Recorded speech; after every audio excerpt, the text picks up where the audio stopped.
Excelentísimas e ilustrísimas autoridades, señoras y señores, como presidente de Nueva Economía Forum tengo el placer de darles de nuevo la bienvenida a la tribuna Andalucía del Forum Europa, que organizamos con la colaboración de Atlantic Copper. Hoy tenemos el honor de recibir como ponente de esta tribuna al ministro de Hacienda y de Administraciones Públicas, don Cristóbal Montoro, y la satisfacción de que haya aceptado presentarle don Juanma Moreno Bonilla, presidente del Partido Popular de Andalucía. Querido presidente, la tribuna es suya.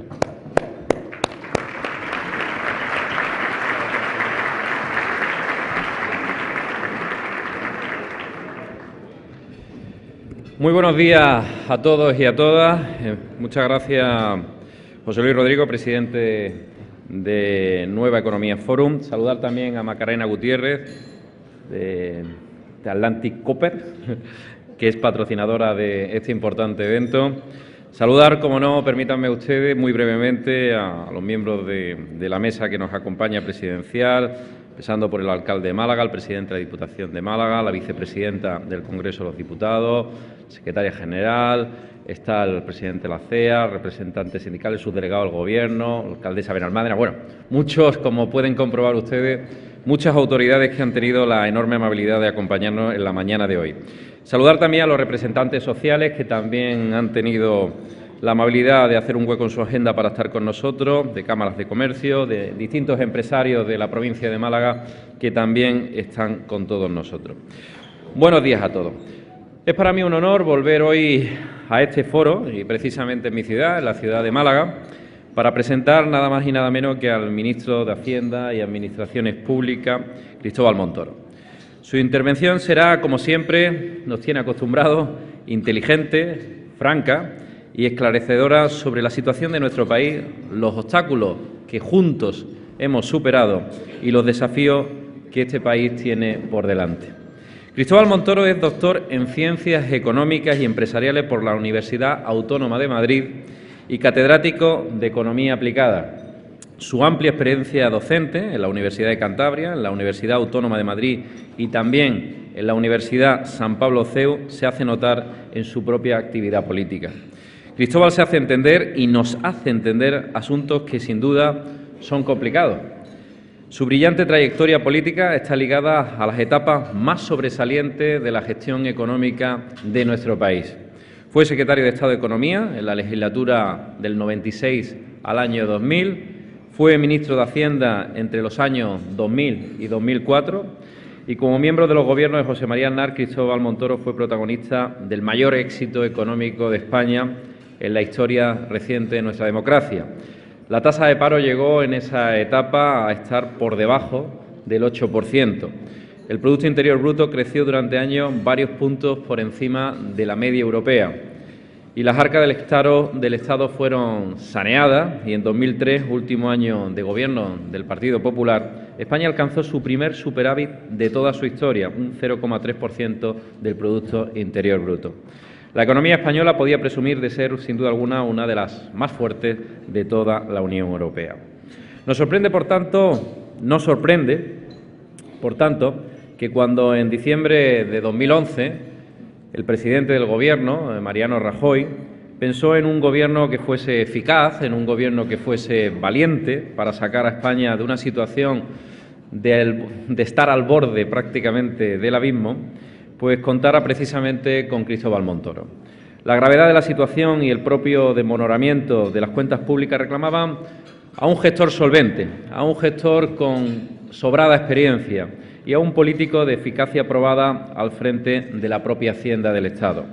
Con toda seguridad no era ni la misión más fácil ni probablemente la más agradecida dentro del Gobierno, pero sí imprescindible para poder sanear las cuentas y poner los cimientos para la recuperación económica que hoy estamos ya notando. Los grandes políticos y los buenos políticos se miden también en tiempo de crisis, sin duda alguna, ante las dificultades. Cristóbal Montoro, como ministro de Administraciones Públicas, es responsable también de las relaciones con las comunidades autónomas y con las corporaciones locales y provinciales.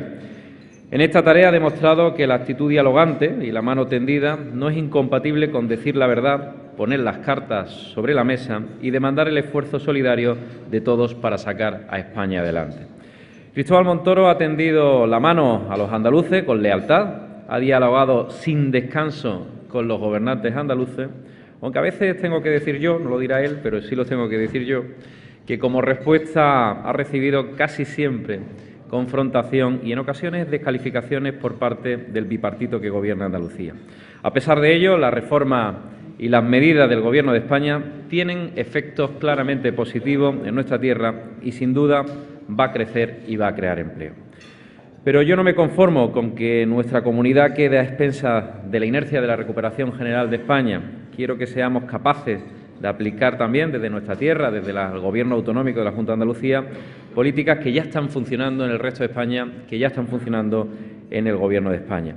Quiero que el Gobierno andaluz sume y además aplique la reforma y, por tanto, no reste a ese progreso general del conjunto de los andaluces. En los últimos 2 años y medio, el Gobierno de Mariano Rajoy ha sido el principal aliado de Andalucía, y hay que recordarlo, y yo quiero recordarlo todos los días. Ha sido el principal aliado precisamente para la recuperación económica y para la salida de la crisis del conjunto de nuestra comunidad autónoma. Cabe recordar el apoyo financiero recibido por parte de nuestra comunidad, que alcanza nada más y nada menos que los 18.850 millones de euros. Cristóbal Montoro ha pilotado un instrumento financiero fundamental, absolutamente fundamental para nuestra comunidad, como es el plan de pago a proveedores. Los 5.000 millones de euros recibidos en las distintas fases ha sido absolutamente vital para que innumerables pequeñas y medianas empresas de toda Andalucía echaran el cierre precisamente asfixiadas por los impagos del Gobierno de la Junta de Andalucía. Ha sido, por tanto, un valiosísimo, yo diría el más destacado y el más importante plan de empleo que se ha aplicado en nuestra tierra, un plan de empleo del Gobierno de Rajoy para Andalucía que ha permitido mantener cientos de miles de puestos de trabajo. Además, Andalucía se ha beneficiado también de casi 11.000 millones del Fondo de Liquidez Autonómico, lo que ha posibilitado el normal funcionamiento también de la Administración autonómica. Cristóbal Montoro también fue eurodiputado entre el año 2004 y el 2008. Sabe muy bien lo que nos jugamos también el próximo 25 de mayo en España y también en el conjunto de Andalucía. En Europa se decide mucho de lo que nos importa y por eso necesitamos en Europa un partido con las cosas claras, que sepa defender los intereses de los andaluces y que tenga la suficiente fortaleza para hacerlo. Con el Partido Popular los andaluces tendrán más oportunidades de progreso con políticas que ya se han demostrado que son eficaces y por tanto sabemos que esas fórmulas que se han aplicado en el Gobierno de la Nación, que están aplicando también en muchos gobiernos locales y gobiernos provinciales, están funcionando. Andalucía requiere también pasar a la acción, dejar atrás ese inmovilismo. Lo sabe bien Cristóbal como andaluz, que conoce a la perfección los problemas y los deseos de nuestra tierra.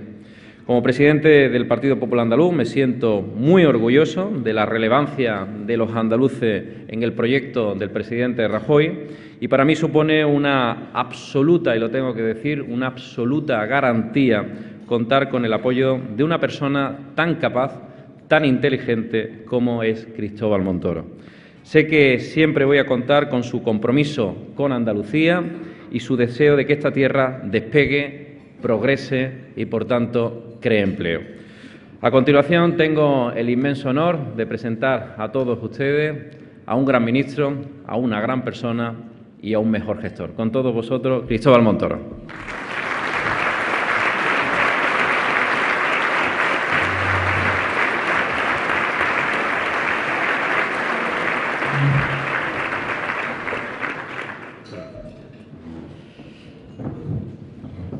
Buenos días. En primer lugar, agradecerles a todos su presencia. Para mí es un honor el tenerles esta mañana aquí conmigo en Málaga. Agradecer al foro, a Forum Europa, a don José Luis, que realmente siempre hace de gran organizador de este tipo de eventos, la Constitución en el día de hoy, que 15 de mayo, Y agradecer también, por supuesto, a la patrocinadora, la empresa patrocinadora, que nos acoge también en este salón de Málaga. También es un honor, por supuesto, y una consideración especial, la presentación que ha hecho de mí, de mi modesta persona, el presidente del Partido Popular de Andalucía, don Juan Manuel Moreno. Y en estos tiempos que atravesamos, en tiempos en los que realmente corresponde explicar y realizar esa política, yo solo puedo corresponder a las palabras de presentación, valorando, poniendo en valor que una persona de sus condiciones, de su preparación, de su iniciativa, con su experiencia, esté haciendo esa labor política en el impulso también de un gran proyecto político para Andalucía, para toda España, como es el Partido Popular, y hoy tenemos aquí también una amplia representación del mismo, ejerciendo diferentes responsabilidades de gobierno en la propia ciudad, en la Diputación, en las ciudades importantes de esta Málaga, de esta Costa del Sol y de la Málaga interior, que no nos vamos a olvidar de ella ni un segundo tampoco, y que también conocemos. Y decía que ciertamente Andalucía, hacer política desde Andalucía tiene un gran valor para España, para el conjunto de España. Andalucía, por su población, por lo que representa en términos también de potencial, es una de las grandes comunidades autónomas de España, una de las grandes comunidades autónomas de Europa y a ese respecto la realización de una acción política combinada, conjunta, entre sus formaciones políticas para impulsar el crecimiento económico y crear empleo es absolutamente básico y fundamental. La tarea a la que está entregada el presidente del Partido Popular de Andalucía, don Juan Manuel.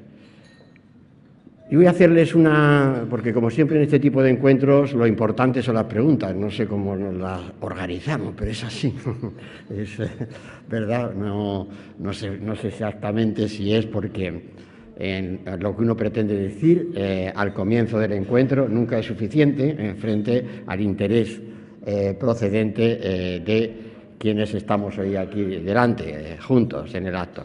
Pero bueno, yo de todas formas voy a organizar una intervención que no va a ser nada larga, pero que va a girar sobre dos grandes componentes. En primer lugar, la situación económica, la recuperación económica que estamos viviendo, para explicar bien, lo más claramente posible, dónde podemos ver dónde se está materializando esa recuperación económica.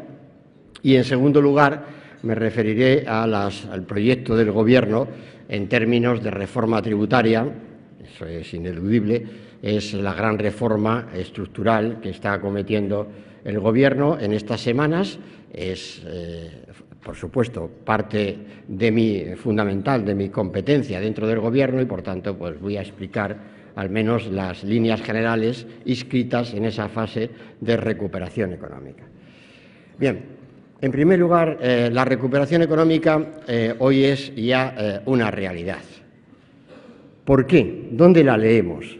La leemos en la Contabilidad Nacional de España, por descontado, los avances que nos van facilitando desde el Banco de España a, por supuesto, la cifra más oficializada, como es la del Instituto Nacional de Estadística.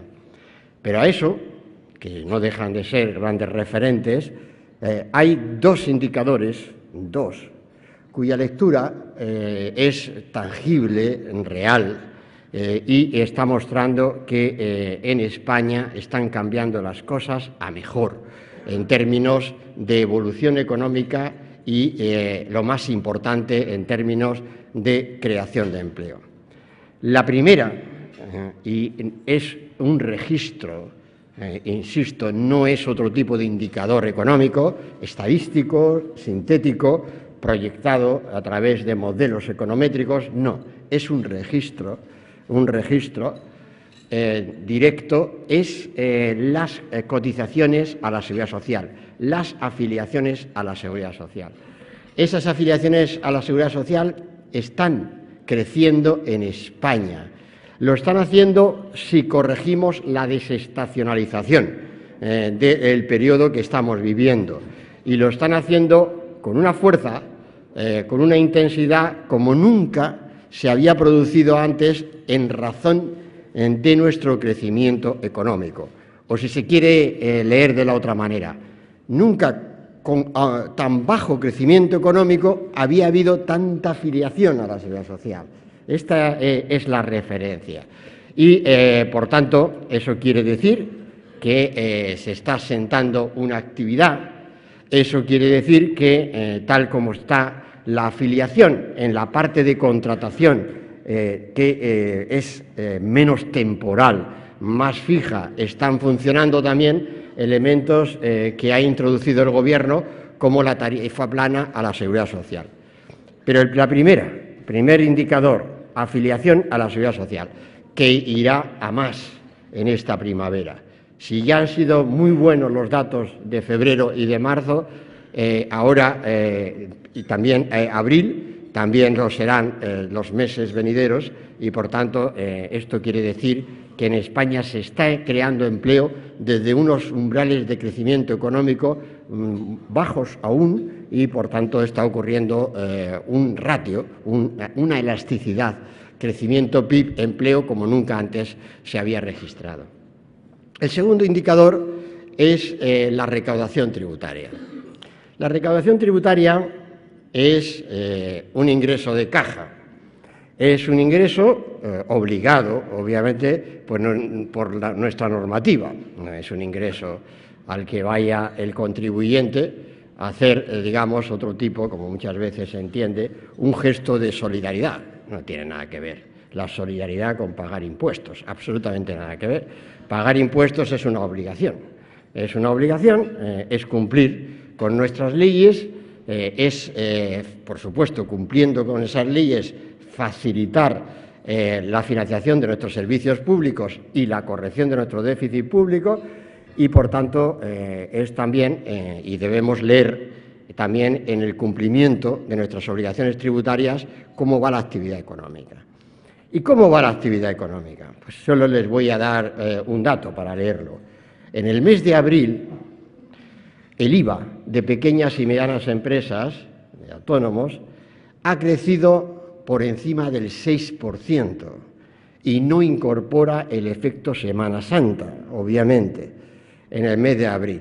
Prácticamente más cerca de un 7% que de un 6%. Entonces, afiliaciones creciendo realmente por encima del 1% y recaudación hasta el mes de abril tributaria, que en términos homogéneos está por encima de las propias previsiones del presupuesto general del Estado, que está vigente en el año 2014. Por tanto, algo está ocurriendo en España. ¿Por qué está ocurriendo? Permítanme una brevísima reflexión. ¿Por qué está ocurriendo esta recuperación económica de nuestro país? Está ocurriendo porque España está siendo suficientemente competitiva y la balanza por cuenta corriente en España es positiva. Eso es lo que tiene que ser la posición de nuestra balanza por cuenta corriente, positiva, porque la crisis de España, la crisis que seguimos atravesando en España, es una crisis de deuda externa.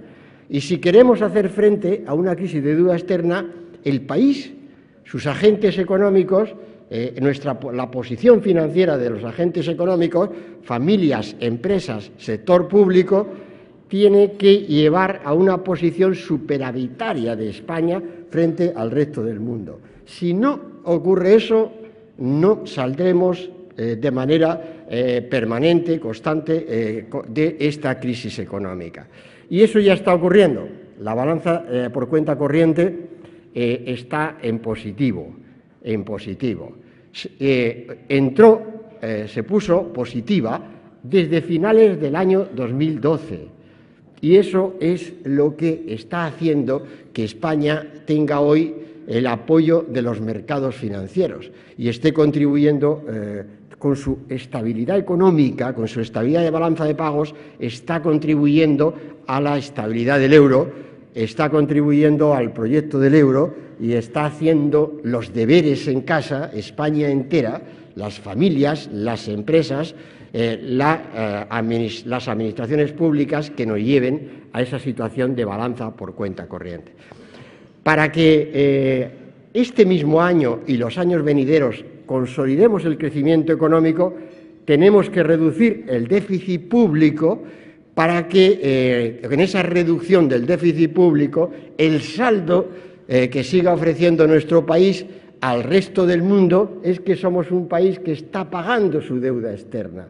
Y por eso, en el caso de España, además de porque somos miembros de la Unión Europea, además de porque somos miembros de ese club que se llama la Unión Económica y Monetaria Europea, España necesita reducir su déficit público para aportar solidez a la salida de esta recuperación económica. Ese es el programa de estabilidad del Reino de España, seguir reduciendo el déficit público porque aporta más crecimiento económico a través de la financiación de nuestra economía, a la financiación de nuestro país. Y los mercados financieros abiertos significan que las bolsas se ha recuperado casi un 30%. Un 30%, que viene a equivaler a 300.000 millones de euros en forma de recapitalización. Y eso forma parte, obviamente, está afectando positivamente a los tenedores de esas acciones, pero también a los fondos de inversión que tienen parte de su cartera en renta variable, a los fondos de pensiones que tienen su parte de cartera de inversión en renta variable. Y todo esto está haciendo que ciertamente tengamos una recuperación el año pasado de la riqueza financiera de las familias de nada más ni nada menos que de un 25%. Por tanto, se están sentando las bases de esa recuperación y lo leemos, como le decía, en esos dos indicadores fundamentales: afiliación a la seguridad social y también el otro gran indicador, la recaudación tributaria. Y ahora, cuando ya tenemos la recaudación tributaria en marcha, no antes, no haciendo experimentos con gaseosas, como algunos nos pedían que hiciéramos el año pasado, además comprenderán que lo que le gusta al ministro de Hacienda es bajar impuestos, pero no estamos para hacer las cosas si no es las que nos exige la situación económica del país, la que ahora la realidad nos está devolviendo diciéndonos que efectivamente teníamos que aplicar una medicina dura. Si la enfermedad era grave, pues había que aplicar una medicina dura, una medicina de choque, una medicina que en términos también de cohesión social ha sido equitativa, ha sido solidaria y no ha tratado peor a los que menos renta tienen y menos capacidad económica tienen. Y como ha ocurrido en términos de la distribución de la capacidad de financiación del Gobierno con las diferentes comunidades de España y con las diferentes corporaciones locales de España. Hemos promovido los mecanismos de financiación que nos corresponde y ahora, en este nuevo periodo, también de Europa, vamos a tener recursos nuevos, fondos estructurales, fondos dedicados a la política agrícola común, fondos que para Andalucía son absolutamente fundamentales porque, por un lado, van a apoyar a nuestro campo haciéndolo cada vez más competitivo, como ya lo es. Una de las grandes motores de nuestra recuperación económica de exportaciones es el campo.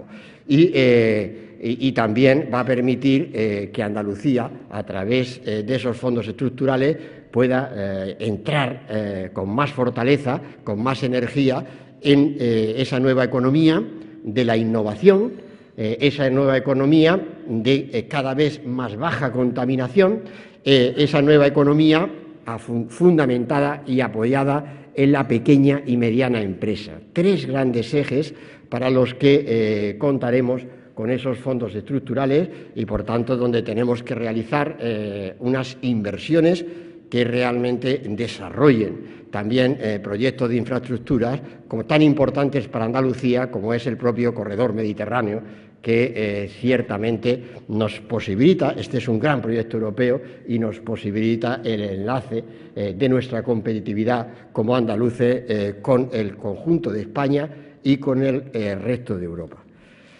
Es el momento, decía, cuando ya estamos creciendo, de fortalecer ese crecimiento con una nueva reforma estructural, la reforma tributaria, la reforma de nuestros impuestos. Yo tengo a veces, y por supuesto lo hago, lo tengo que simplificar diciendo vamos a bajar impuestos, para que se entienda, ¿no?, lo que vamos a hacer. Para que se entienda, ya saben que es mi obligación y aún así no lo consigo, ¿no? No siempre se me entiende, pero bueno, esto ya a pesar de tanta pedagogía, como decía don Juan Manuel Moreno, decía, llevo toda mi vida en la economía, ¿no? Llevo un currículum de 40 años, ¿no?, largos ya cumplidos en el ejercicio profesional de la economía, de la fabricación de las ideas en la economía, de la pedagogía en la economía, de gobierno. También llevo una larga etapa y una larga experiencia de gobierno y también mucha pedagogía, pero esto de la pedagogía les aseguro que francamente, si la política es complicada, la pedagogía es imposible, ¿no? Lo resumiría así, ¿no? Pero eso decía que entonces vamos a bajar impuestos en sentido más literal, pero exactamente qué es lo que pretendemos hacer, ¿no? Lo voy a tratar de explicar y luego ya seguro que buena parte de las preguntas girarán sobre ello. Pues mire, lo que vamos a hacer es reformar los grandes tributos de nuestra financiación de administraciones públicas, que en realidad esos tributos financian a todas las administraciones públicas. En primer lugar, vamos en la imposición indirecta, que es la más armonizada con la Unión Europea, tenemos a nuestros grandes tributos, también ahí, el primero de ellos, el IVA. El IVA no lo vamos a subir, no lo vamos a subir más, porque ya se ha subido, y coincidirán conmigo en que ya está bien, ya está bien, a ver si nos entendemos. Una cosa es tener pasaporte europeo y otra cosa es poner en el pasaporte europeo un rango que no se corresponde con nuestra actividad económica en Europa ni nuestras especialidades productivas. Menos aún lo que está grabado a tipo reducido. En tipo reducido está el turismo, que ya tiene suficiente IVA, y remarco, ya tiene demasiado IVA. Y como para que se vea, no se ocurrirá a nadie ir por ahí. Me quedo ahí prudentemente, ¿no? Ya se nos ocurrirá cuando tengamos margen, pero quiero decir, el turismo hay que ir al contrario. Pero en fin, en la hostelería, exactamente igual, si somos una potencia en esa hostelería, si es que eso es lo que justifica muchísima parte de nuestra actividad. Y eso tiene mucho que ver con los inputs de la hostelería también, y muchas veces, y eso tiene todo que ver con los inputs que realmente se están consumiendo y transmitiendo en esa hostelería. Por tanto, el IVA se va a quedar como está, que insisto, que ya está bien, que ya se subió en un momento de superemergencia nacional en el año 2012, que lo subimos, entre otros motivos, porque el país estaba como estaba en julio del 2012, estábamos a punto de colapsar y, por tanto, pues realmente se queda como está. Y en impuestos indirectos, por tanto, no habrá más movimientos al alza que los que vengan de la normativa europea, estrictamente obligados por las directivas europeas. Eso es lo que vamos a hacer en términos de imposición indirecta. Por eso, el dato que he dado ha sido de imposición indirecta, de IVA, y ni siquiera he dado el IVA general, he dado el IVA de las pequeñas y medianas empresas, que es lo que está funcionando.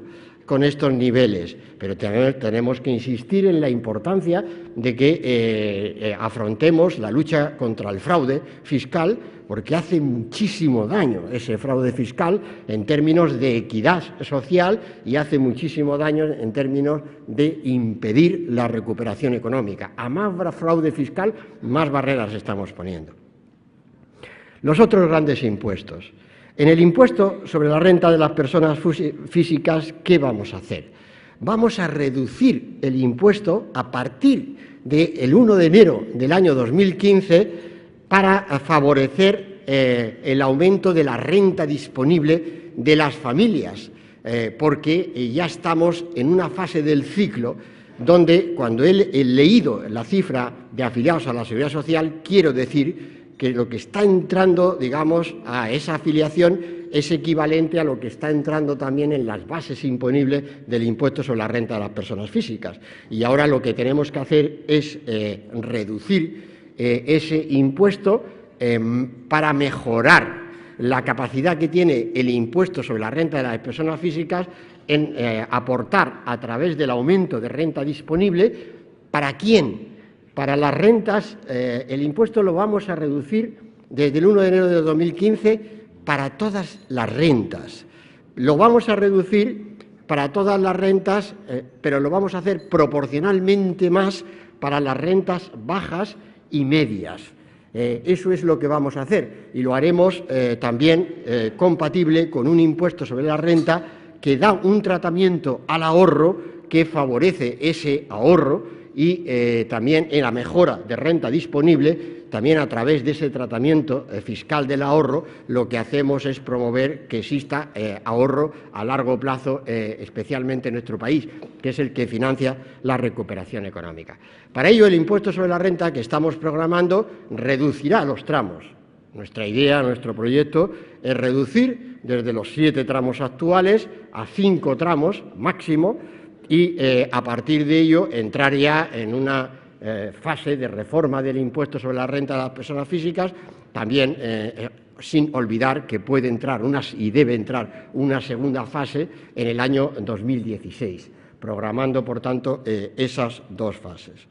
Eso favorecerá, a su vez, decía, el propio crecimiento, el propio empleo, y lo que haremos es tratar especialmente bien, mejor, a aquellos contribuyentes que son familias numerosas y que son familias con discapacidad, con personas discapacitados. Ese será el tratamiento. Y igual que hicimos en la reforma del año 2003, donde también creamos e implantamos en España el impuesto negativo sobre la renta para la mujer trabajadora que es madre, haremos también el desarrollo de ese tipo de figura, impuestos negativos sobre la renta, para aquellos contribuyentes que necesitan más ese tipo de apoyo fiscal y para que también gane visibilidad lo que es la efectividad de un impuesto que tiene que apoyar claramente la cohesión social. Decía que, por tanto, pero el impuesto bajará para todos los contribuyentes, porque vamos a bajar, vamos a cambiar la escala y vamos también a cambiar elementos definitivos de lo que representa, de lo que hoy son las bases del impuesto. En lo que se refiere al impuesto sobre las empresas, el otro gran impuesto de nuestro país, también el proyecto es incrementar la competitividad de la empresa española, favorecer el proceso de inversiones que ya se está realizando en España, favorecer a España como una plataforma captadora de inversiones. Para ello, lo que hemos de hacer es acercar en la tributación sobre sociedades el tipo nominal al tipo efectivo de gravamen. El tipo nominal en España sigue siendo alto, casi podríamos decir demasiado alto, y por tanto, confrontado a un tipo efectivo que es bastante inferior. Entonces, lo que vamos a hacer es reducir el tipo nominal del impuesto sobre sociedades, que también es una excelente tarjeta de presentación exterior para España, como están haciendo otros países europeos también de nuestro entorno, en un programa de reducciones de lo que es el tratamiento fiscal de este impuesto. Eso sí, conservaremos incentivos en el impuesto muy importantes, como son los incentivos relativos a la I+D+I, incentivos fiscales que se conforman, además, con los grandes objetivos europeos, con esa economía innovadora, como le decía, que apuestan los fondos europeos. Y, por tanto, tiene que tener su clara correspondencia en lo que significa esa fiscalidad del impuesto sobre sociedades, donde, obviamente, para hacer compatible la rebaja del impuesto actual, también tendremos que redefinir bastantes elementos de su base imponible, incrementando, como les decía, realmente lo que es su aportación, porque a medida que vaya la economía mejorando y mejora los beneficios de nuestra empresa, el impuesto sobre sociedades debe volver a la normalidad de la financiación tributaria de nuestro país. No digo a lo que fue, pero sí a lo que debe ser en el elenco de figuras tributarias, de figuras de financiación de nuestro Estado en España.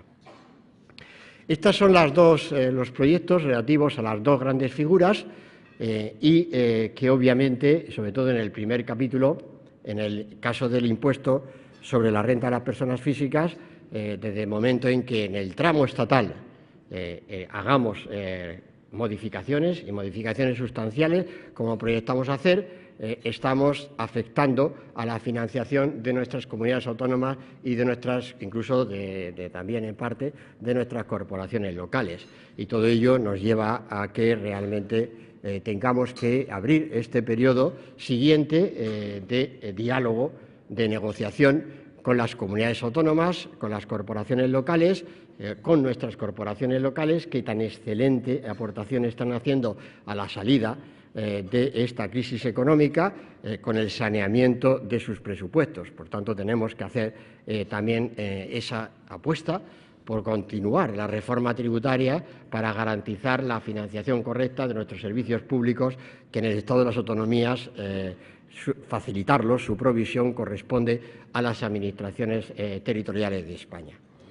Acabo, y por eso ya empezamos lo bueno, ya diciéndoles que el mensaje que tenía que trasladarles es un mensaje de confianza. Las cosas van mejor. Las cosas van mejor porque hemos hecho como país un gran esfuerzo. Como Gobierno hemos puesto en marcha unas reformas estructurales importantes. La reforma laboral, el saneamiento de nuestro sector bancario, reformas como son las relativas al ámbito de las administraciones públicas, reformas de calado. Esas reformas de calado hacen que hoy España ofrezca unos datos que son objeto de confianza, leídos con confianza, no ya por el resto de socios europeos y de instituciones europeos, sino que España vuelva a merecer el respeto del mundo entero, como saben bien quienes están en contacto, como estoy seguro que muchos de ustedes lo están, con inversores internacionales. Hoy España es observada e incluso un punto vuelve a ser admirada, como lo fue en el pasado. Pero esto lo que tiene es que invitarnos a todos a no desfallecer y, sobre todo, en sentido pedagógico, a aprender la lección. La lección se resume en estabilidad. Las cosas se afrontan desde la estabilidad política y desde la estabilidad económica. La estabilidad económica es la balanza de pagos, es la inflación, es el equilibrio de las cuentas públicas, es contar con servicios y mercados, empezando por el laboral, en las relaciones laborales realmente abiertas, modernas e integradas en nuestro mundo. Eso es la estabilidad, la apuesta de estabilidad. Cuando España olvida esa apuesta, pagamos muy caras esas consecuencias. Pero no nos está pasando nada que no podamos tratar, como se está demostrando en la realidad y en los hechos. Y, por tanto, desde esa confianza agradecer de nuevo este encuentro, agradecer al Foro Europa el desarrollo del mismo y quedo a su disposición para atender aquellas preguntas que ya entenderán que pueda y debo atender. Gracias.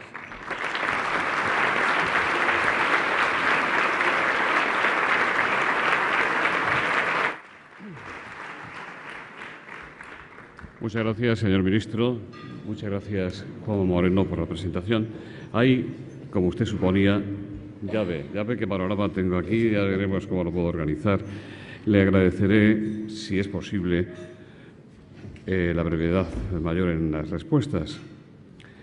Le voy a pasar un resumen del resumen que hace el presidente de la CEA, Javier González de Lara, presidente de la Confederación de Empresarios de Andalucía. Él dice que nuestro sistema fiscal adolece de falta de una alta tasa de economía sumergida, de alta presión y carga fiscal, de complejidad de normas contradictorias y descoordinación y asimetría fiscal entre Estado y comunidades autónomas.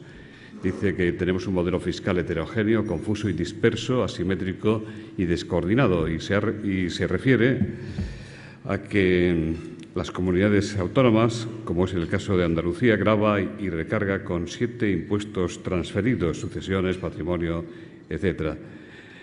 Le dice que no es tanto pedir rebaja de impuestos como aprovechar la reforma para eliminar en lo posible tanta asimetría que perjudica la competitividad empresarial. Y finalmente le anima porque es el momento de acometer una profunda reforma tributaria.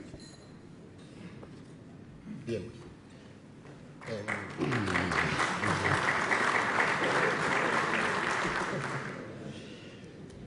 El presidente de la CEA puede tener la seguridad, en sentido de lo que representa institucionalmente, de que a partir de la última semana de mayo vamos a tener un encuentro con COE, al igual que un encuentro con las organizaciones sindicales.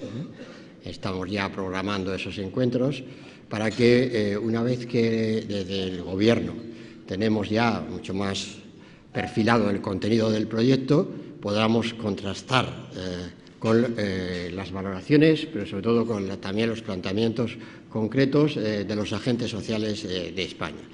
Tenemos, por supuesto, además de que tendremos el periodo de consultas obligado, porque presentaremos estas leyes como es normal, como anteproyectos de leyes y, por tanto, el periodo obligado de consultas, pero me refiero que antes también entiendo muy pertinente que hagamos encuentros de ese ámbito, sobre todo, especialmente, no únicamente, pero especialmente con los agentes sociales, de manera que tendremos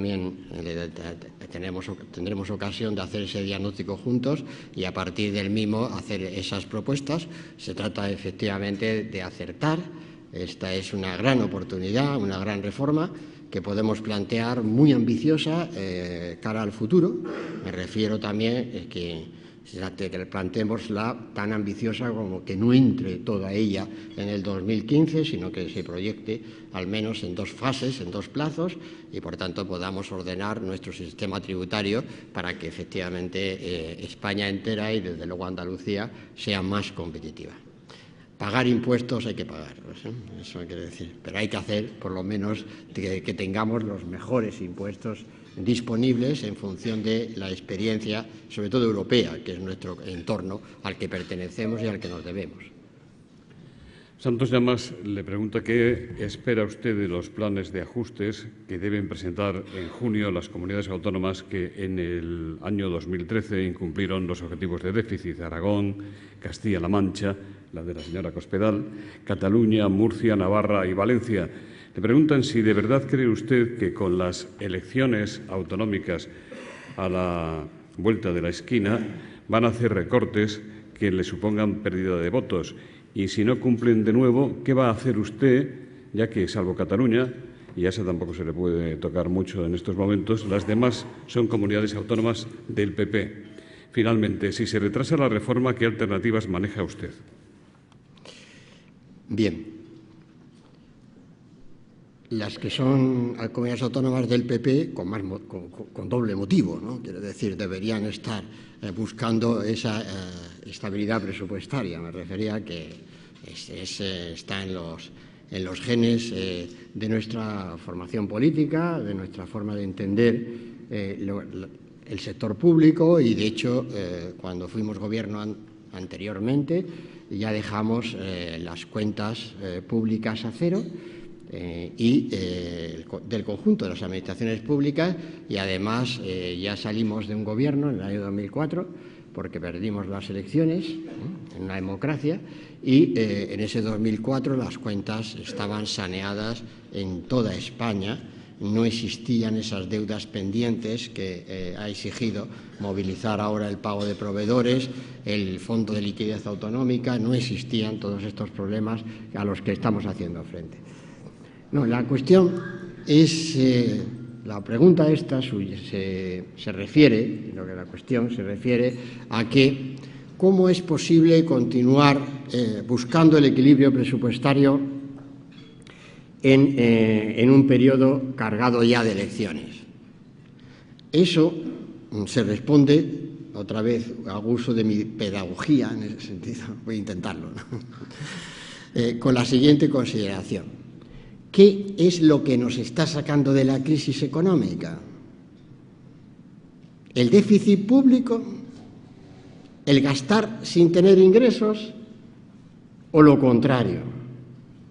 Entonces, el gobernante que presuma de tener déficit público, pues, bueno, allá él, aquí en este oficio se presume de unas cosas realmente extrañas muchas veces, pero el que presuma de tener esas cuentas desequilibradas, deficitarias, insisto, es algo que yo tengo que responderle diciendo que sí está siendo un obstáculo a la recuperación económica de su territorio de gobierno, de su ámbito de gobierno, de su ámbito municipal. Eso es lo que tengo que responderle. Y, por tanto, a partir de ahí tenemos que entender y valorar cómo hemos llegado hasta aquí. Es cierto que ahora tenemos que seguir reduciendo el déficit público en un marco de crecimiento económico. Y ese crecimiento económico nos da también mayores ingresos a todos. Y también, obviamente, a las comunidades autónomas que tienen que seguir haciendo ese esfuerzo presupuestario. Pero, insisto, hay que contener ese gasto público y, a través de esa contención, hay que pagar las facturas a los proveedores de esos servicios públicos. Ya tenemos vigente la Ley de Deuda Comercial para este año, la Ley de Factura Electrónica para este año y, por tanto, ya tenemos todas las exigencias normativas para que realmente podamos llevar adelante entre todos lo que ya hemos conseguido, entre todos, hemos avanzado muchísimo entre todos. Por eso decía que a mí no me merece especial preocupación la presentación de nuevos planes de equilibrio. No es que la palabra ajustes, recortes, son planes de reequilibrio económico-financiero de esas comunidades autónomas, donde la propuesta tiene que ser relativas a menos gasto y más ingresos, y eso es lo que tendremos que valorar en el seno del Consejo de Política Fiscal y Financiera. José Luis Heredia, de la Confederación Sindical de Funcionarios, dice que usted se comprometió ayer en el Congreso a devolver la paga extra de 2012 a los funcionarios y le pide que nos concrete, si es posible, los plazos. ¿El objetivo de la reducción del déficit del 0,3 se trasladará a Andalucía?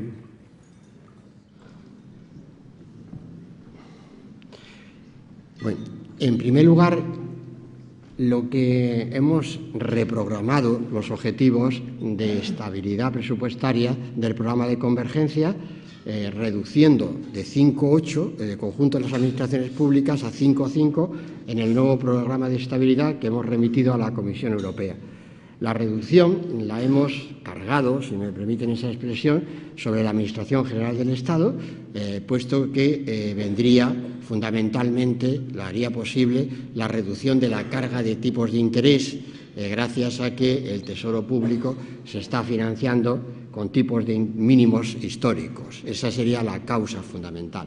Y a partir de ello, por tanto, ese debate que se ha organizado en algunas comunidades autónomas, en algunos territorios de España, sobre si hubiera sido mejor dar más déficit a las comunidades autónomas, es un debate estéril, porque no es el que nos conviene. Lo que hacemos es, en vez del 5,3, nos marcamos el 5,5 sin rebajar el objetivo de déficit, minorar el objetivo de déficit de las comunidades autónomas, de ninguna comunidad autónoma, y de esa manera el conjunto de España, de sus administraciones públicas, está más cerca del 4,2 programado para el año 2015 y, por tanto, estamos ayudando a que se disipen las dudas de consecución del año 2015, que son dudas que no tienen razón de ser, pero son dudas, o sea, ya saben cómo funcionan las cosas, ¿no?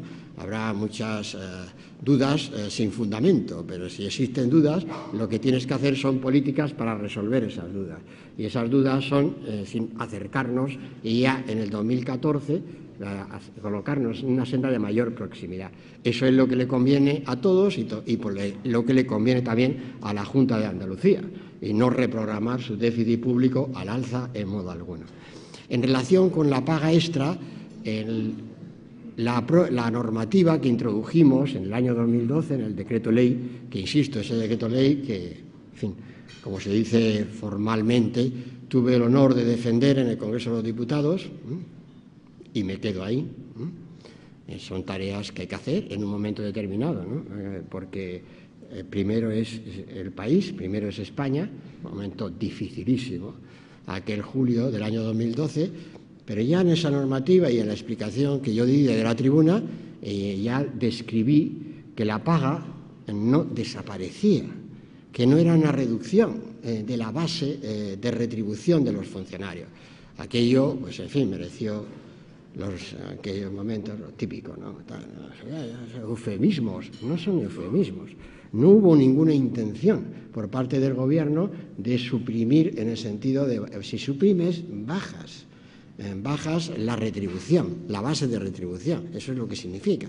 Y no fue esa la intención, porque además también comprendíamos que no iba a ser necesario, que tendríamos en esta legislatura capacidad de reponer esa paga, que es lo que ahora estamos ya en condiciones, a través de esa mejora económica general, concretamente presupuestaria, y por tanto estamos ya en condiciones de ir hacia esa devolución de esa paga y hacerlo además por plazos, obviamente, pero hacerlo también como un reconocimiento a los funcionarios públicos, a los empleados públicos que han hecho una gran contribución y siguen haciendo una gran contribución a la salida de la crisis económica de España.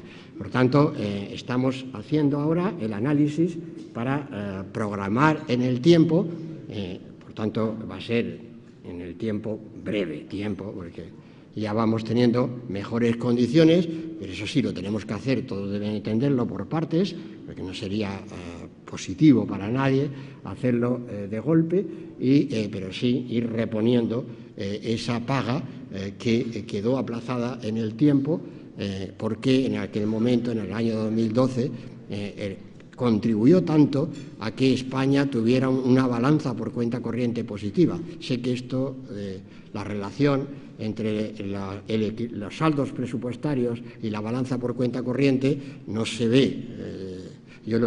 En los PowerPoint que me acompañan siempre aparece, y afortunadamente ya he visto mi foto debajo de ese gráfico, pero esa foto debajo del gráfico sigue sin entenderse, ¿no? Son curvas, son posiciones de balanza, son la puerta de la salida de la crisis.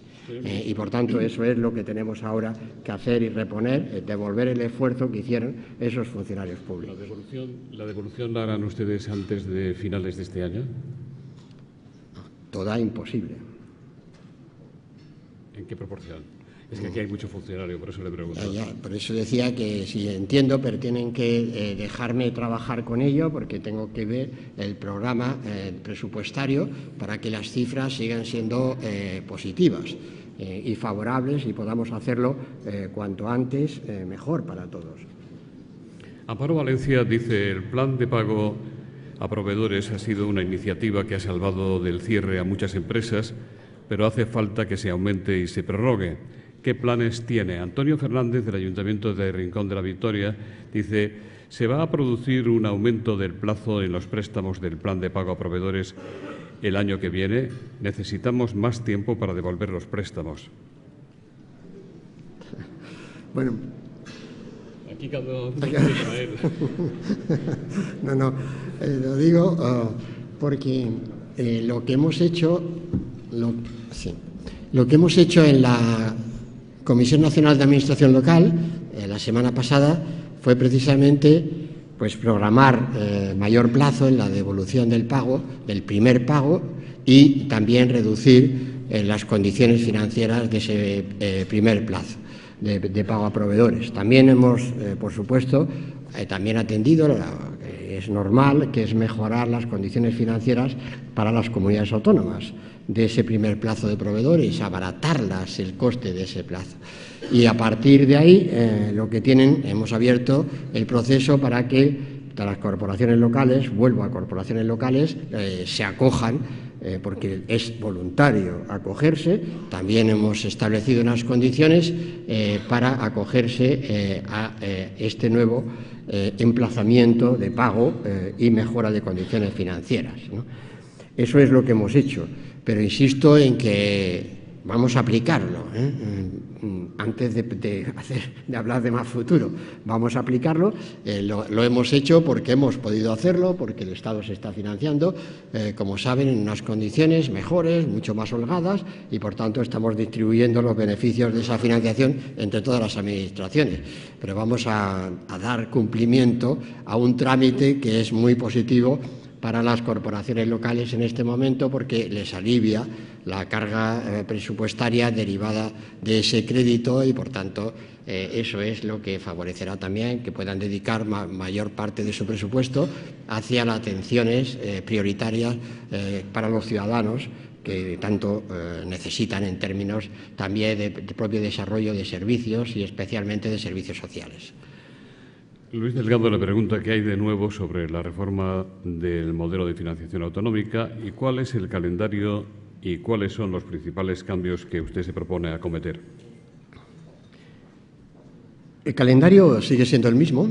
El programa del Gobierno era hacer la reforma tributaria, como dijimos, después de que contáramos con el informe de la Comisión de Expertos. Recuerdo que ese informe lo conocimos en tiempo, a final de febrero, cuando ya empezamos el debate público, la difusión pública, durante el mes de marzo y semanas siguientes, y a partir de ese informe lo que estamos haciendo es cumplir también, en este caso, la obligación del Gobierno de preparar los proyectos de ley. Dijimos siempre, a continuación, abordaremos la financiación autonómica y la financiación local. ¿Qué es lo que le tenemos que pedir a la financiación autonómica y a la financiación local, si quieren? Pero ¿qué requisitos le tenemos que pedir a la formulación de una nueva financiación autonómica? Una nueva financiación autonómica tiene que servir para que ningún ciudadano tenga peores condiciones que otro en el acceso a servicios públicos fundamentales, como son la educación, la sanidad y los servicios sociales, y sobre todo que no haya discriminaciones en función del lugar de residencia de ese ciudadano. Eso es lo que le tenemos que pedir a la financiación autonómica.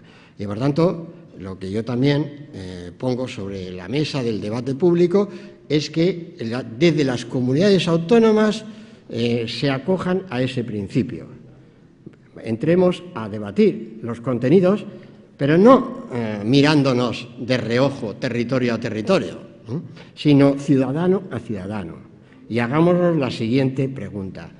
¿Están algunos de los ciudadanos de España discriminados financieramente en el acceso a servicios públicos fundamentales? Esa es la gran cuestión. Entonces, la financiación autonómica lo que no puede ser, lo digo todavía con más claridad, es motivo de enfrentamiento territorial en España, motivo de agravios nuevos políticos, ¿no? De que yo más que tú y el otro menos que yo. O sea, eso no es la financiación autonómica. La financiación autonómica es todo lo contrario. Es la garantía en la prestación de ese servicio público. Y como España es muy grande y muy diversa, y no es lo mismo un territorio donde habitan personas de mayor edad, donde habitan personas con mayor dispersión de población entre los lugares, entre los municipios, como donde habitan personas que puedan necesitar atención especial por menor desarrollo, que no es cuestión de la financiación autonómica, que es cuestión de otro tipo de acciones del Estado, como puede ser también la utilización de esos fondos, de fondos especiales de inversión, pero eso no es la financiación autonómica. Por tanto, lo que yo pido a todos es que entremos en ese debate de financiación autonómica, pero entremos con racionalidad, que nos olvidemos de los enfrentamientos, que hablemos positivamente de lo que podamos alcanzar en ese debate y, desde luego, con el Gobierno en ese terreno pueden contar. No van a contar con el Gobierno para exhibir banderas de enfrentamiento, ¿no? Ya está bien, ya nos sobran. No nos sobran en este país banderas de enfrentamiento. Ahora afrontamos estas elecciones europeas. ¿Qué es Europa? ¿Qué es Europa? ¿Es negociación? ¿Son dificultades? Sí. Es un proyecto de integración política sobre la integración económica construido. Es un proyecto de entendimiento y de convivencia, de tolerancia. Eso es Europa y no lo otro. Quítate tú, que yo me pongo acá, que yo me llevo más que tú y que yo soy mejor que tú porque he nacido en no sé qué lugar. Entonces, eso no es la financiación autonómica, ni para eso, desde luego, el Gobierno va a tutelar ninguna clase de financiación autonómica. Yo ya tuve la oportunidad de ser ministro de Hacienda y, en ese sentido, protagonicé la única financiación autonómica que se aprobó en España por unanimidad. La única. Lo voy a volver a intentar, pero lo que pido es la mejor disposición de todos. De todos es de todos, obviamente. Que no es, ya sé que es pedir, pero hay que pedir y exigir al mismo tiempo, porque si no se entiende al revés el mensaje. Hablando de elecciones europeas, ¿no se va a gastar usted nada en una campaña institucional para promover el voto? Bueno, es la campaña en el sentido de que es la propia información de la existencia de las elecciones, ¿no? Esa es lo que hace y lo que debe hacer un gobierno y está haciendo. El 70% de los españoles, según una encuesta reciente, no sabe que se van a celebrar y cuándo las elecciones europeas. Bueno, yo creo que sí hay información y en términos si se hacen campañas y los medios de información, los medios de comunicación públicos tienen obligación por ley de informar y lo hacen, o sea, obviamente, y dedican su cuota en todos los informativos y por tanto eso es así, ¿no? Eso, otra cosa es que históricamente estas elecciones, y no solo en España, históricamente en España es uno de los países donde más se ha participado en estas elecciones. Pero tenemos que insistir, lo que ha dicho antes el presidente del Partido Popular de Andalucía, son unas elecciones en las que, después de la experiencia que hemos vivido, yo no sé si a alguien le queda duda de la importancia de lo que se juega en esas elecciones. Vamos, o sea, en fin, no hace falta que relate hechos recientes, ¿no? La importancia de estar ahí, tomando decisiones, la importancia de decisiones para todos los europeos, pero por supuesto para los españoles dentro de esa Europa. En fin, yo creo que ya no sé si se ignora la fecha, pero la importancia del proyecto europeo no se ignora en España. No conozco ninguna candidatura que promueva la salida de España de la Unión Europea, lo cual no está mal. No está mal, ¿eh? Y miren que hay candidaturas, y candidaturas y candidaturas, Pues no hay quien levante aquí la mano diciendo me voy. Pero usted, por su ideología, su forma de concebirlo, tal, no propone irse. O sea, es interesante, la opción esta. Por tanto, eso quiere decir que en España hay una ciudadanía muy claramente proeuropea, más allá de otro tipo de interpretaciones o ideologías. y tenemos que insistir en que nos jugamos muchísimo en esas elecciones europeas, pero más que lo digamos, yo creo que todos los ciudadanos han vivido ya lo que significa el contenido mismo de las decisiones que se toman en Europa y lo importante que es que España sea un país influyente en esas decisiones, un país con peso específico, como cada vez estamos logrando serlo, como ya lo fuimos y estamos volviéndolo a ser. Juan José González, del CID de Marbella, dice: en la Costa del Sol vivimos, entre otras industrias, del turismo residencial. ¿Cuál es la valoración que le merece al señor ministro la propuesta 32 del informe para la reforma del sistema tributario, que recomienda una mejor tributación fiscal al residente extranjero no domiciliado? Antonio Pedraza, de SESA, pide para los residentes extranjeros una mejora del tratamiento de sus pensiones, no imputación de la vivienda, una baja generalizada del IRPF al mínimo, ley Beckham, una baja tributación de sucesiones y donaciones y la eliminación obligatoria del patrimonio, de la declaración del patrimonio en los países de origen. Dice que países competidores ya han abordado agresivamente este tema. El turismo residencial es fundamental para España. Una de las claves del éxito de la Costa del Sol, obviamente, pero es realmente para toda España es uno de los elementos fundamentales de su actividad, que debemos entenderlo realmente como incluso más allá de económica, que supone también un fenómeno social de una intensidad muy grande en términos de comprensión de lo que es España, proyección de lo que es España, fundamentalmente al resto de Europa, que es de donde afortunadamente tenemos ese turismo residencial. Y yo entiendo, pues es que no se mide así, no es fácil medirlo, pero yo entiendo que España es la primera potencia del mundo en turismo residencial. Además de una de las grandes potencias en turismo, obviamente que sin duda alguna en el total lo es y vamos cada vez a más, pero en turismo residencial no hay nada en el mundo parecido a lo que es España. Únicamente sería el caso de Florida, Miami, en términos Latinoamérica, pero no es exactamente el mismo hecho, ni mucho menos, ¿no?, en términos de lo que es ese tipo de residencia. Y lo que puedo decirles es que es ese tipo de turismo y también la residencia fiscal que se deriva de la residencia, primero es muy bienvenido, por eso decía que tenemos que fomentarlo, tenemos que valorarlo, ya lo he hecho, pero ahora me refiero a que las políticas del Gobierno tienen que ser fomentarlo y de lo que estamos trabajando, de los contenidos de lo que estamos trabajando en la reforma del impuesto sobre la renta y el propio patrimonio. De hecho, se va a derivar también una mejora para ese residente fiscal que está en España.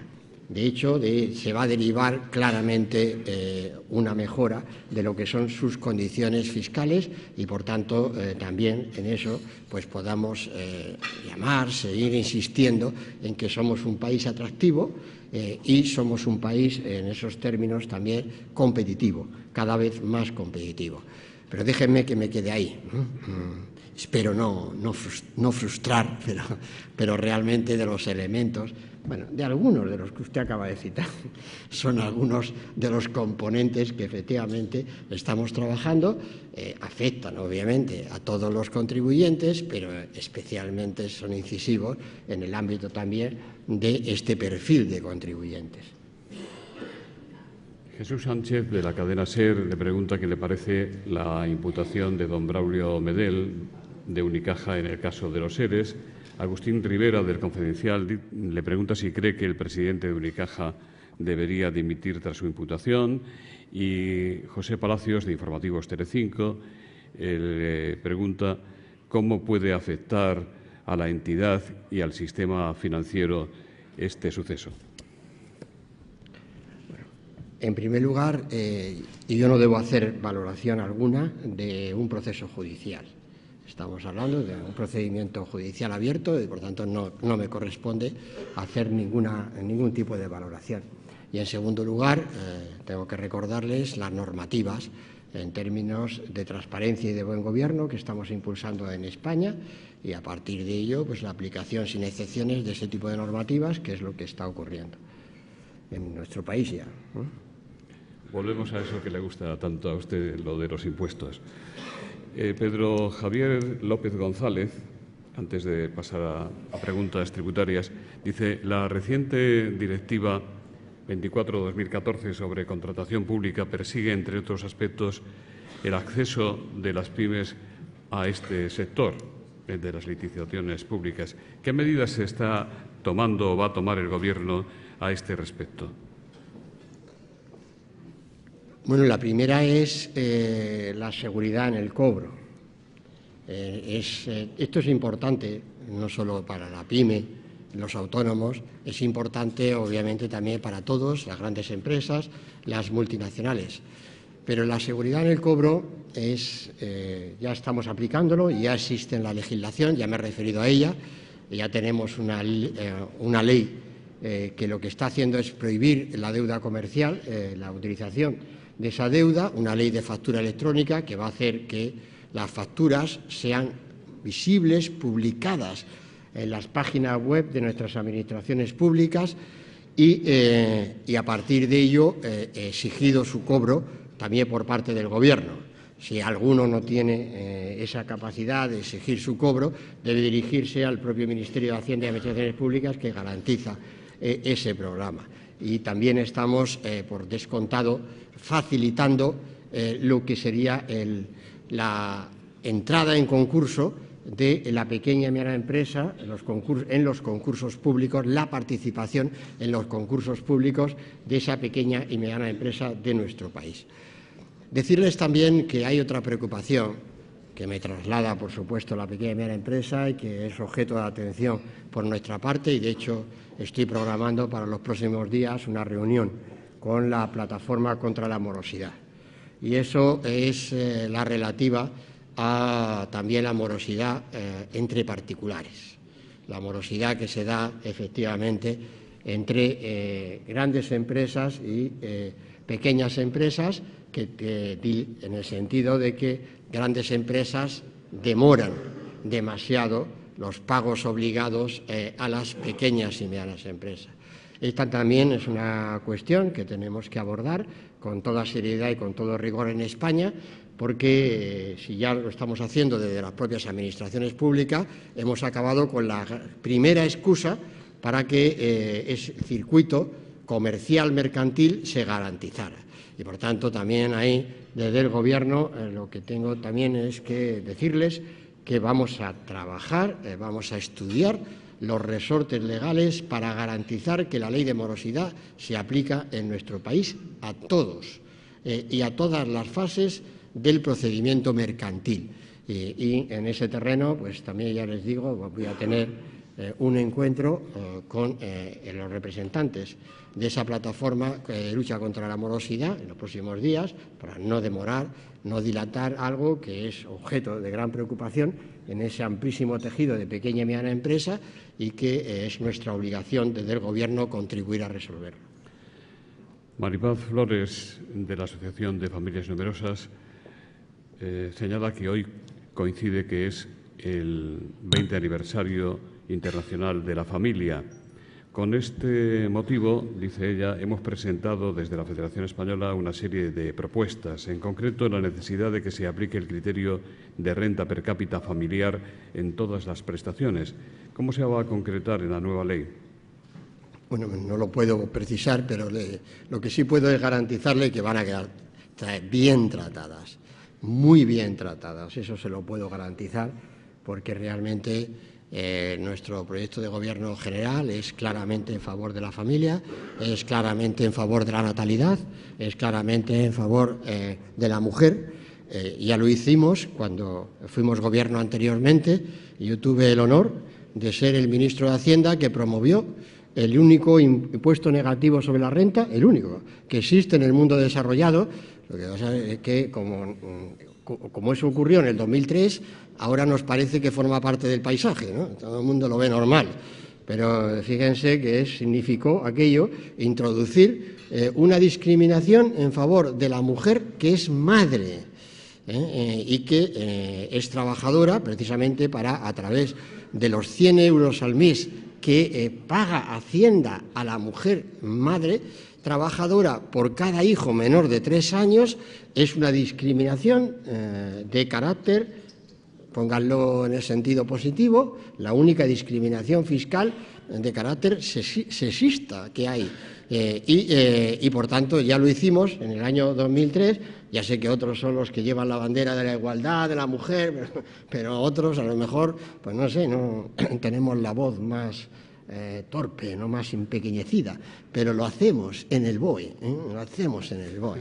Que no hay nada como decir, yo apoyo a la mujer, sí, que cobre, ya, que tenga renta, ese es el apoyo, ¿no? Jamás, además, está muy bien, te apoyo moralmente, te apoyo para qué tal, ya, vamos a darle facilidad en las condiciones de trabajo, igualdad y también un tratamiento fiscal como el que ya existe en nuestro país y que, por tanto, tengan la garantía de que vamos a seguir favoreciendo que es además un cumplimiento de nuestra Constitución, ese apoyo a la familia y más en un momento en el que la natalidad en España es un asunto que preocupa y nos debe preocupar a todos mucho y lo hace al Gobierno.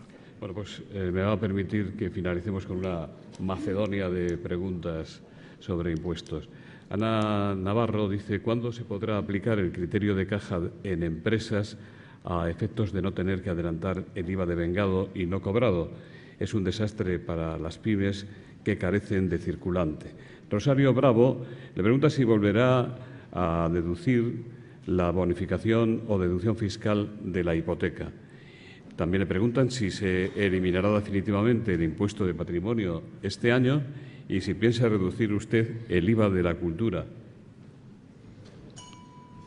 y de los periódicos, dice. Déjenme que acabe mi trabajo, ¿no? Entonces, es que es lo pertinente, ¿no? Déjenme que acabe mi trabajo, que lleve el proyecto a los órganos de gobierno y lo demás. Y ahora, pues, me refiera ciertamente a que, en primer lugar, el IVA de caja ya existe, el IVA está disponible, estamos aprendiendo todo de esa experiencia, la facilitaremos en el futuro, la seguiremos facilitando. La primera vez que se ha introducido en nuestro país es en este año 2014, por tanto vamos a ello. Vamos a ello y a seguir aprendiendo, insisto, de esa experiencia y en ese terreno, pues quienes reclaman que tenemos que mejorar la figura actual, pues háganlo llegar en concreto, porque ya lo tenemos en marcha. Y, de hecho, pues hay más de 25.000 pymes acogidas. Se dirá, es que son muchos más las existentes, con razón. Pero bueno, pero son 25.000 pymes que lo están ya utilizando en el 2014 y aprendiendo, por tanto, de esa experiencia la propia Administración tributaria. Después, en lo que se refiere a revisar, también esto es por despejarlo, no vamos a suprimir en modo alguno la deducibilidad, la desgravación fiscal derivada de la compra de viviendas hasta ahora. Ya se ha suprimido la desgravación de compra de nuevas viviendas, las existentes se quedan como está. Será, por tanto, una desgravación a extinguir en función con el paso del tiempo, pero entendemos que es lo pertinente una vez que los contribuyentes que están en esa situación entienden que ellos han hecho como una programación financiera tributaria, ¿no? en la compra de esa vivienda y, por tanto, ahí no vamos a introducir modificación alguna. Y en lo que se refiere a lo demás, déjenme también progresar en ese trabajo, en lo que será ese ámbito, pero también insistirles en lo siguiente. En modo alguno, como les he dicho, se trata de subir impuestos. Los impuestos están incrementando su recaudación ya y, por tanto, no va a haber, en modo alguno, habrá revisión de otras figuras como las que se plantean, pero no es, nunca va a ser a cambio de haremos una reducción de impuestos a cambio de otra subida, sino no estamos en esa lógica. La lógica ahora, una vez conseguido ese nivel de recaudación sobre el Producto Interior Bruto, es permitir que el propio crecimiento nos vaya dando cada vez más ingresos, como nos lo está dando, fortalecer ese crecimiento a través de la competitividad y hacer que la estructura tributaria española sea una etiqueta de presentación de España frente al resto del mundo en términos también de competitividad, de la fiscalidad que se paga. Estos son los grandes elementos. Y eso define mucho de nuestras figuras tributarias.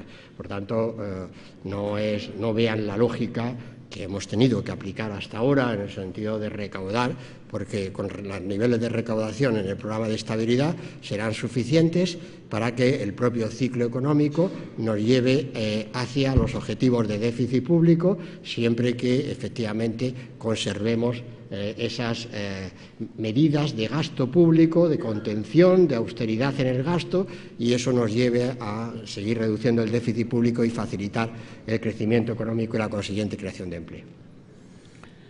Muchas gracias. En nombre de Atlantic Copper, gracias a la cual se ha podido realizar este acto, doña Macarena Martínez, directora de la compañía, va a despedir el acto. Muchas gracias, ministro Cristóbal Montoro, por su clara exposición y didáctica. Juan Manuel Moreno, alcalde, autoridades, señoras y señores, muchísimas gracias por su asistencia. Muchísimas gracias al Foro por estos eventos tan interesantes que viene organizando año tras año y que creo que son de gran valía, que poner a la sociedad y a las administraciones en diálogo directo.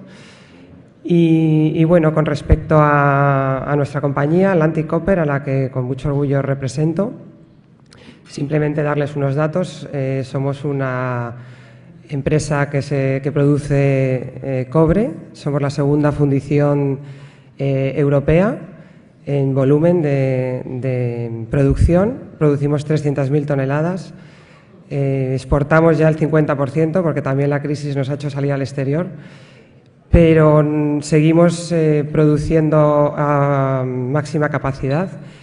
Y esto lo hemos logrado pues basándonos un poco en principios que se han dicho a lo largo de la mañana, ¿no? Llevamos 40 años ya en España, en Andalucía, en Huelva, y llevamos muchos años aplicando innovación para ser competitivos a nivel español y a nivel extranjero. El mundo es globalizado y, por lo tanto, tenemos que competir y tener empresas competitivas a nivel local, nacional y extranjero. Y en ese sentido me gustaría recalcar pues, dos temas que se han dicho en varias ocasiones, ¿no? Por un lado, totalmente de acuerdo con que el ingreso fiscal basado en el incremento en la actividad da una estabilidad a un país increíble, ¿no? Y por dar datos, pues países industrializados como puede ser Alemania, cuya tasa de industrialización está por encima del 20%, pues tasas de paro reducidas por debajo del 10%.